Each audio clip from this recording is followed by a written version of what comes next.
Hello everyone, welcome to Joy's world. Hope you are all fine. आज की video में बच्चों को इंग्लिश स्पीकिंग कैसे सिखाना है, उनकी स्पोकन इंग्लिश कैसे इंप्रूव करना है, इस पर मैं बात करूंगी। तो वीडियो को एंड तक जरूर देखें और अगर आपने मेरे चैनल को अभी तक सब्सक्राइब नहीं किया है तो डू सब्सक्राइब और बेल आइकन को ऑल पे जरूर प्रेस कर दें। English speaking is very important. English में बात करना, बच्चों को रीड करना किस तरह से बच्चे सीख जाते हैं, राइटिंग सीख जाते हैं इंग्लिश में, बट स्पीकिंग स्किल जो है वो थोड़ा सा मुश्किल होता है उनकी डेवलप करना। और आज के टाइम पे बच्चे स्कूल नहीं जा रहे हैं, उनको प्रॉपर मतलब जो है स्पोकन इंग्लिश का एक एटमॉस्फेयर नहीं मिल पा रहा है। सो पेरेंट्स की कंसर्न है कि हमें बच्चों की स्पीकिंग कैसे इम्प्रूव करनी है। तो मैं यहाँ आपको 4 ऐसे पॉइंट्स बताऊंगी जो बच्चों के लिए तो इम्पॉर्टेंट है ही, बड़े भी उसको अपनाएं तो उनकी स्पोकन इंग्लिश या कोई भी लैंग्वेज की जो है स्पीकिंग, कोई भी लैंग्वेज की स्पीकिंग उनकी इम्प्रूव हो सकती है। तो ये पॉइंट्स पर आप जरूर ध्यान दें और इन पॉइंट्स को जरूर वर्क करें बच्चों के साथ भी, अपने साथ भी, स्पीकिंग स्किल्स एनहांस हो सकें। So first and foremost thing is reading. Reading बहुत इंपॉर्टेंट है। रीडिंग आप कोई भी लैंग्वेज में अगर आप रीड करते हैं तो वो लैंग्वेज के बारे में आपकी नॉलेज बढ़ती है। सो बच्चों को डिफरेंट बुक से इंट्रोड्यूस कराना बहुत इंपॉर्टेंट है at a very young age. Story books हो चाहे उनकी स्कूल की टेक्स्ट बुक हो, encourage them to read themselves.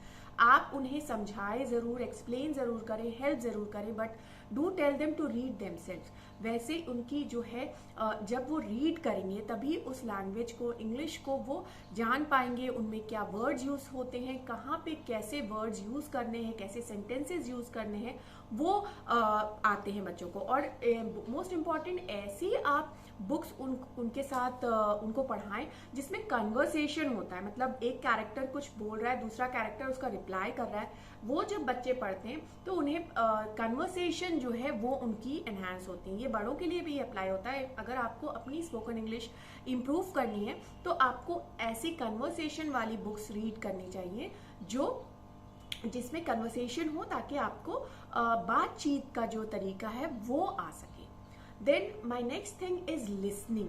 Listening is also, जैसे रीडिंग है, रीडिंग एक तरह का फॉर्म ऑफ लिसनिंग ही है। और लिसन करने से जो है वॉइस मॉड्यूलेशन, किस तरह से तरीका होता है, कहाँ पॉज होता है, पंक्चुएशन होता है, ये सब चीजें सीखता है इंसान जब वो लिसन करता है। तो लिसनिंग किसी भी तरीके से हो सकती है। आप खुद बात करें बच्चों से, वो कोई वीडियोस देखें जो एजुकेशनल वीडियोस हो, अच्छी वीडियोस हो। कार्टून भी देख रहे हैं वो तो अच्छी, उसमें इंग्लिश हो सही प्रोनाउंसिएशन के साथ। हिंदी में बच्चे देखने लगते हैं क्योंकि उन्हें समझ नहीं आता, बट टू इंकरेज देम कि वो इंग्लिश में कार्टून्स देखें तो वो उसमें भी बोल चाल होती है, कैरेक्टर दूसरे कैरेक्टर को बोल रहा है तो उससे भी कई चीजें बच्चे सीखते हैं। तो ये हो गई रीडिंग एंड लिसनिंग। अब रीडिंग और लिसनिंग से आती है thinking in English. Thinking, yes, आप कोई भी लैंग्वेज जब आप बोलते हैं तो उसके बारे में पहले सोचते हैं। उसके आपको जो वर्ड सेंटेंसेस यूज करने हैं वो हम सोचते हैं पहले, फिर बोलते हैं। जैसे हिंदी में भी हम सोचते हैं इसलिए हम इतनी फ्लुएंटली बोल पाते हैं। तो हमें बच्चों को इंकरेज करना है कि you should think in English. वो कैसे थिंक करेंगे, ये इंटर रिलेटेड है रीडिंग और लिसनिंग से। जब बच्चा ज्यादा से ज्यादा रीड करेगा, ज्यादा से ज्यादा सुनेगा कोई लैंग्वेज को, तो वो उस लैंग्वेज में सोचने लगेगा। बिकॉज अगर वो कोई स्टोरी उसने पढ़ी है बुक में, या कोई स्टोरी उसने देखी है, सुनी है, तो जब वो थिंक करेगा उस स्टोरी के बारे में, उस कैरेक्टर के बारे में, तब वो उन सेंटेंसेस को थिंक करेगा जो उसने सुना या पढ़ा है। तो इस तरह से वो खुद भी जब यूज करेगा, जब वो बोलना चाहेगा तो he will start thinking in English. So it's very important, जो रीडिंग और लिसनिंग का पार्ट है ये इंट्रोड्यूस करना बहुत जरूरी है, तभी बच्चा सोच सकेगा इंग्लिश में।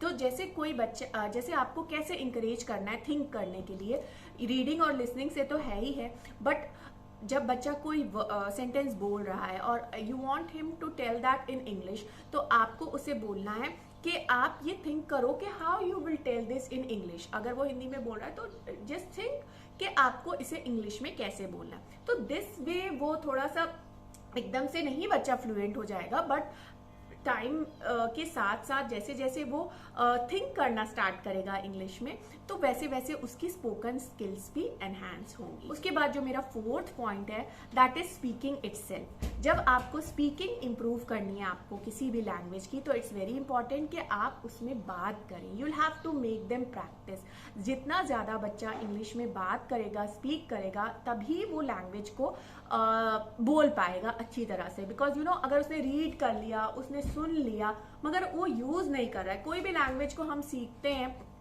तो उसमें जब तक हम प्रैक्टिस नहीं करेंगे बोलने की, तब तक हम उससे सीख नहीं पाएंगे, फ्लुएंट नहीं हो पाएंगे। तो इट्स वेरी इंपॉर्टेंट कि वो स्पीक करे, गलत भी बोले आप उसे करेक्ट करें, सही तरीके से कैसे बोलना है, मगर उसे इंकरेज करें कि आपको इंग्लिश में बात करनी है, स्पीकिंग आपको करनी है, कि तभी उसकी जो है स्पोकन स्किल्स हैं वो इम्प्रूव होंगी बात करने से ही।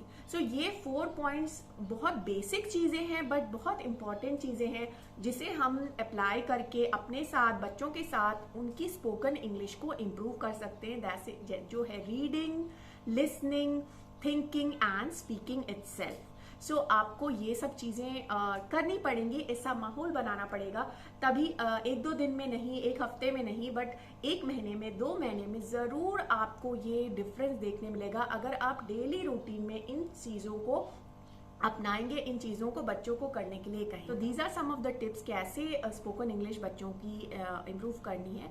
तो आई होप कि आपको ये वीडियो पसंद आया होगा। पसंद आया होगा तो do hit the like button and do share it with others. किसी ना किसी के जरूर काम आएगा। And that's it for today. Thank you so much for watching.